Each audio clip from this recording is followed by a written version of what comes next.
Asubuhi nilikueleza ya kwamba thamani yako hasa imejengwa katika upekee unaokuwa nao, upekee ambao Mungu ameweka ndani yako, upekee ambao kwa namna moja ama nyingine umeupata, na kwa namna moja ama nyingine ukafanikiwa ukaugundua.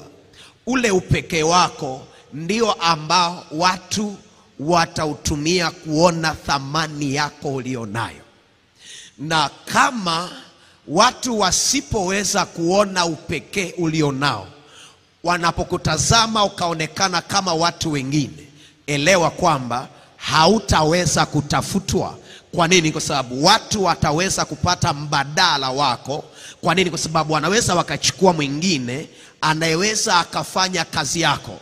Kwa nini? Kwa sababu mambo unayoyafanya yanafanana na mtu mwingine.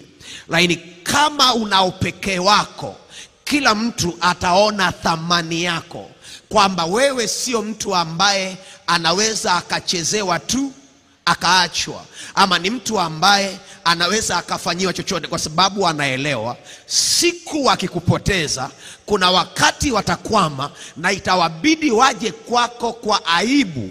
Kwa nini? Kinachokulinda na watu waone thamani yako ni ule upekee wako. Na nikakueleza hata asubuhi, kinachofanya biashara yako iendelee kufanikiwa ni kwa sababu biashara yako inatakiwa ionyeshe upekee ilionayo. Ikiwa unafanya huduma na huduma yako ikaonekana kama vile ya watu wengine, elewa watu itakuwa rahisi kukuacha, kwa sababu kila wanachokipata kwako wanakipata kwa mtu mwingine.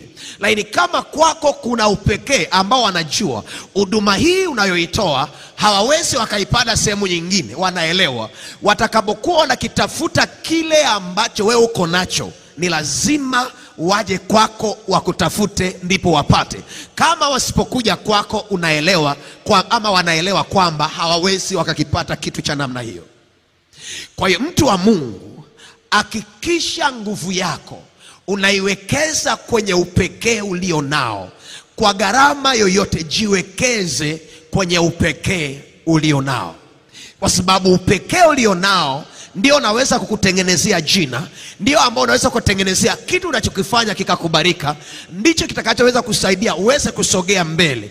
Lakini kama usipoonyesha upekee, elewa kuna mahali hauwezi kufika. Na jioni ninakuombea Bwana akusaidie kujenga upekee wako katika jina la Yesu Kristo. Kama kuna